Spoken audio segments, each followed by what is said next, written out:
السلام علیکم دوستو، میں آج کے اس مختصر ویلاگ میں آپ کو آزاد کشمیر میں جو ہونے والے انتخابات ہیں میرپور ڈویژن میں ان کے بارے میں آپ کو بتانا چاہتا ہوں۔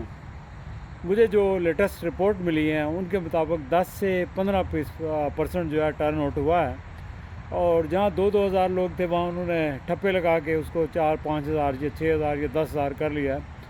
تو لوگوں نے آزاد کشمیر کے انتخابات میں حصہ نہیں لیا، مکمل بائیکاٹ کیا ہے۔ جو ٹرن آؤٹ ہوا ہے وہ ظاہر ہے کہیں ذاتی تعلقات کی وجہ سے، کہیں برادریزم کی وجہ سے، اور کہیں جو ہے لوگوں کے مفادات تھے ان کی وجہ سے، اور کہیں جو ہے لوگوں کو لایا گیا باہر سے۔ تو آزاد کشمیر میں تو لوگوں نے بائیکاٹ کر دیا۔ یہ میرپور ڈویژن کا حال تھا جہاں یہ سمجھتے تھے کہ سب سے پہلے یہاں انتخابات کروائے جائیں تاکہ اس کے بعد جو ہے وہ آزاد کشمیر میں انتخابات کی راہ ہموار ہو جائے۔ لیکن اس ٹرن آؤٹ نے یہ ثابت کر دیا کہ آزاد کشمیر کے لوگوں کو انتخابات سے کوئی دلچسپی نہیں، بالخصوص ایسے ماحول میں جب ان کے پیاروں کی لاشیں ان کو نہیں ملی۔ پہلی دفعہ تو 50 سے 60 لوگ شہید ہوئے تھے، ابھی آج کی جو اطلاعات ہیں اس وقت تک 20 کے قریب لوگ شہید ہو چکے ہیں۔ تو اب ایسی صورتحال میں لوگ کیسے جو ہے وہ انتخابات میں حصہ لیں گے؟ یہ تو انتخابات کا وقت نہیں ہے۔ یہ کچھ لوگ جو بیوقوف لوگ ہیں، اپرچونسٹ لوگ ہیں اور شیلو قسم کے پالیٹیشین ہیں، وہ اس وقت ڈول کی تھاپ پہ رقص کر رہے اور الیکشن جیتنے کی تیاریاں کر رہے ہیں یا کوششیں کر رہے ہیں۔ لیکن یہ کون سی حکومت قائم ہوگی؟ کون اس حکومت کو ایکسیپٹ کرے گا؟ کون ان انتخابات کو ایکسیپٹ کرے گا؟ بالکل آزاد کشمیر کے لوگ انہوں نے آلریڈی ان انتخابات کو مسترد کر دیا ہے، اور وہ ان کو ایکسیپٹ نہیں کریں گے، اور ان کے نتیجے میں بننے والی کسی گورنمنٹ کو ایکسیپٹ نہیں کریں گے۔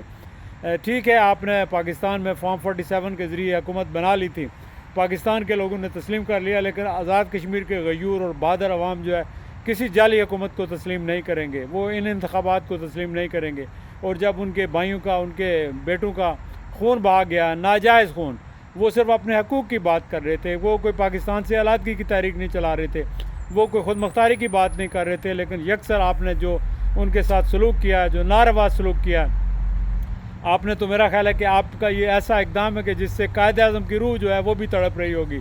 جن لوگوں نے پاکستان بنایا وہ تڑپ رہے ہوں گے، اور جن لوگوں نے پاکستان کے ساتھ طلاق کی قرارداد منظور کی ان کی روح تڑپ رہی ہوگی، اور آج لوگ ان کے جا کے ان کے بارے میں ایسے الفاظ اور ایسے القابات استعمال کر رہے ہیں کہ مجھے افسوس ہوتا ہے یہ سن کر۔ لیکن یہ سب کچھ آپ کی غلط پالیسیوں کی وجہ سے، حکومت پاکستان کی غلط پالیسیوں کی وجہ سے کشمیر کے لوگوں کو دیوار سے لگایا گیا، اور اب ان کو کشمیر کے لوگوں کو دور کیا جا رہا ہے۔ کیا کشمیر کے لوگ انسان نہیں ہیں؟ آپ نے ان کو کیا سمجھ رکھا ہے؟ آپ ان کو گاجر اور مولی کی طرح کاٹ رہے ہیں۔ تو وہ بھی انسان ہیں، وہ بھی حق رکھتے ہیں جینے کا، آزادی کا حق رکھتے ہیں، اپنے حقوق کا حق رکھتے ہیں، لیکن آپ جو جبر و تشدد ان کے ساتھ کر رہے ہیں، جس طرح سے ان کو دبانا چاہتے ہیں، یہ آپ اس میں کامیاب نہیں ہوں گے۔ اور آزاد کشمیر کے لوگ جو ہے آخری سانس تک اپنی آزادی کے لیے، اپنے حق کے لیے، اپنی عزت نفس کے لیے کھڑے رہیں گے۔ وہ کسی دباؤ، کسی دانس اور کسی قتل و غارت کی وجہ سے سرنڈر نہیں کریں گے۔ یہ آپ کی غلط فہمی ہے کہ جس طرح آپ نے ڈی چوک کے اندر، جس طرح آپ نے مریدکے کے اندر، جس طرح آپ نے لاہور کے اندر لوگوں کا کشت و خون کر کے ان کے حوصلے جو ہے وہ پامال کر دیے، ان کو گھروں میں مسور کر دیا۔ آزاد کشمیر میں ایسا ہونے والا نہیں، اور شاید یہی جو فیصلہ ہے آپ کا، یہی جو ہے آپ کے زوال کا سبب بنے، اور یہی آپ کی ریٹریبیوشن جو ہے اس کی طرف لے کر آپ کو جائے۔